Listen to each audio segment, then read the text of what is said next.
We checked into the Imperial Lotus Hotel in Shanghai late in the afternoon. Just as the setting sun painted the old brick facade in muted shades of crimson and gold.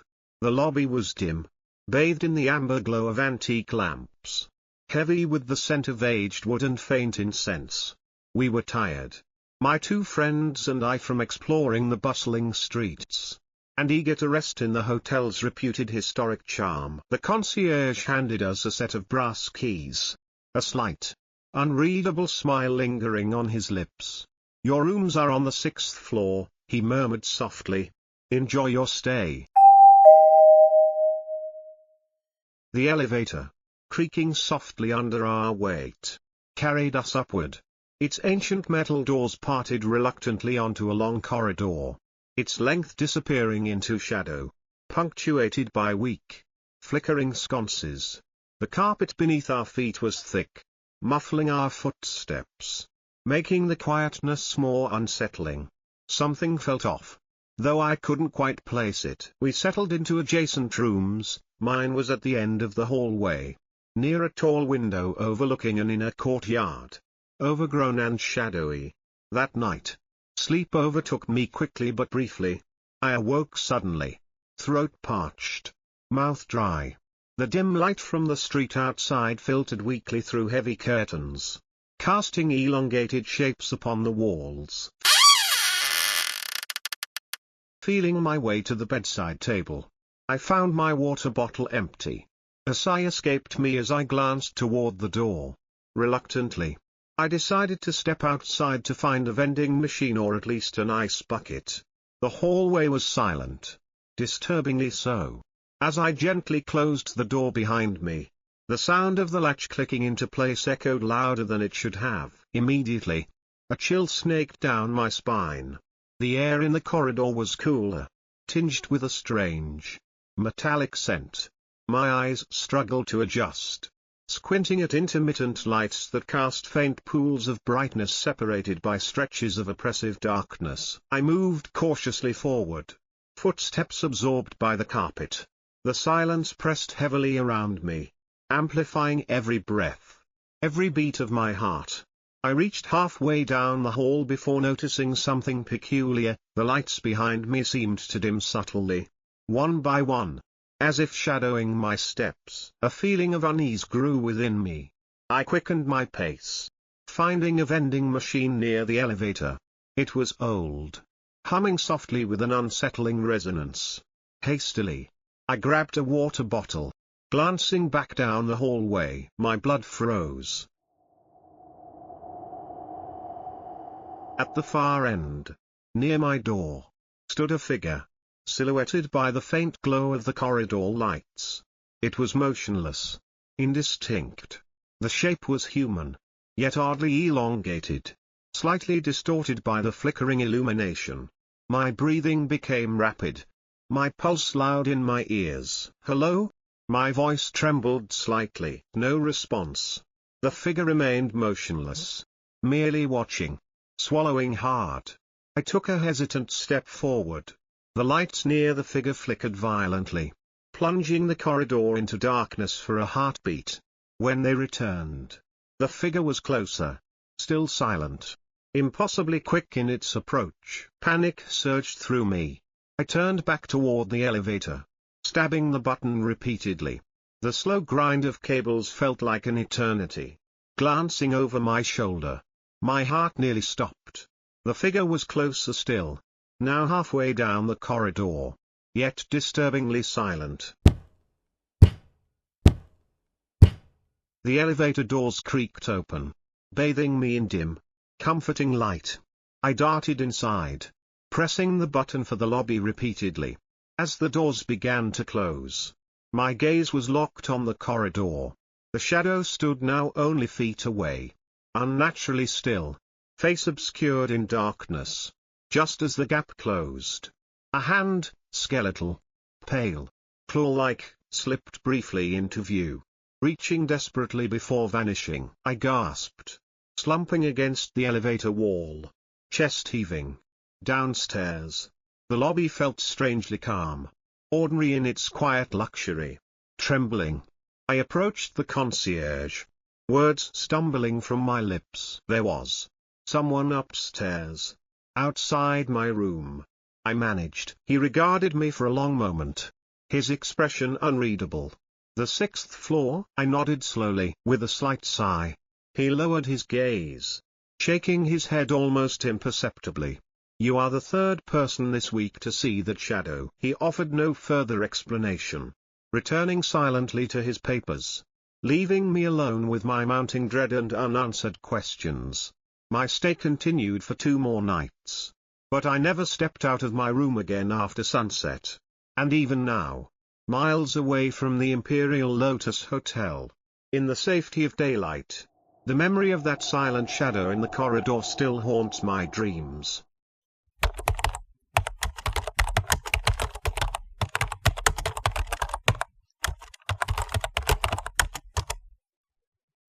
I still recall that suffocating afternoon vividly. It was mid-July in Kunming, and the air was heavy, filled with the scent of blooming jasmine and incense burning in the ancient temple grounds. The temple was renowned but rarely visited, tucked away on the outskirts of the bustling city, hidden behind thick groves of ancient, twisted trees. I'd strayed from my tour group, lured by a secluded, dimly lit passageway branching off from the main courtyard. My curiosity often got the better of me, especially in places that seemed forbidden or forgotten. This hallway felt untouched by time. The air stale and cool, unlike the oppressive heat outside. At the end of the corridor was a door slightly ajar. A faint, musty aroma drifted from inside, mixing strangely with the smoky remnants of incense. Feeling both curious and apprehensive, I pushed the door open, its old hinges creaking like a quiet scream inside. The room was sparse, illuminated only by weak, filtered daylight seeping through small cracks in the shuttered windows. The walls were darkened by age, marred with patches of mold and faded murals, depicting scenes now barely distinguishable. An altar stood abandoned in one corner, covered in dust and scattered remnants of candles and dried flowers. As I raised my phone to capture the eerie beauty, a chill ran down my spine. A soft, unintelligible whispering emerged, so subtle at first I dismissed it as a trick of imagination. Perhaps the rustling of leaves or distant chants from monks. But it grew clearer. My heartbeat quickened, pounding against the deafening silence of the room.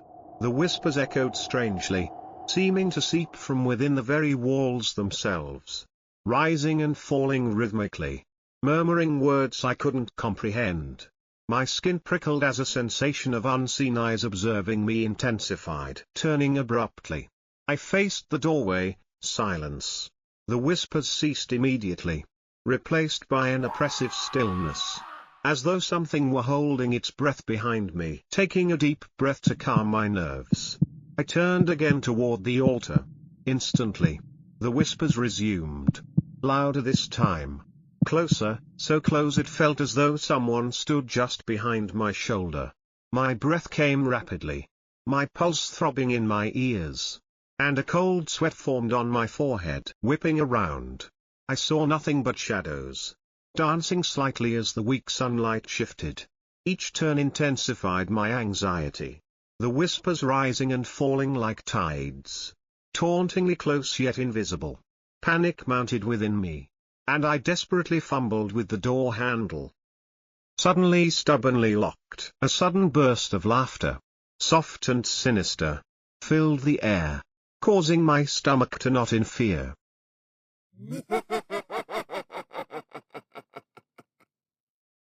Every nerve in my body screamed for escape. The room darkened inexplicably, shadows swelling, merging into shapes suggestive of hands, faces, pressing inward. I struck the door repeatedly, frantically, and finally, mercifully, it yielded, swinging open. I stumbled out, gasping for air, blinded momentarily by sunlight, which felt strangely foreign and overly bright.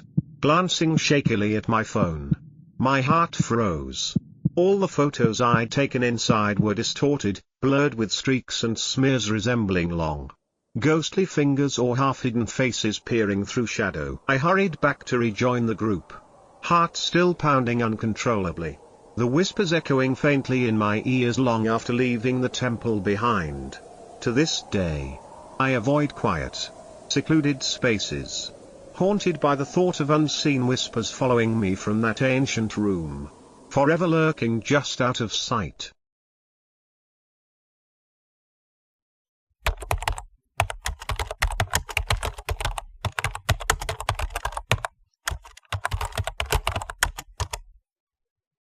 I boarded the 2355 from Beijing South hoping to steal a few hours' sleep before sunrise. The carriage was almost empty, only a middle-aged steward at the far end and an elderly couple who disembarked 2 stops later. When the doors slid shut after them, an uneasy hush settled over the car, as though the train had exhaled and decided not to breathe again. Outside, darkness raced past the windows in oily bands, broken only by the quick silver flash of signal lights. Inside, the overhead bulbs buzzed faintly, their glow the color of stale milk. I chose a window seat in the middle of the carriage, slipped my backpack under my knees, and tried to read. But the pages wavered, every few seconds the lights dimmed just enough to make each printed word shiver. Around 12:30 a.m., the rhythmic clatter of wheels softened until it faded altogether. I frowned, pressing my hand to the pane. I could still feel vibration, but muffled, like a heartbeat heard through a pillow.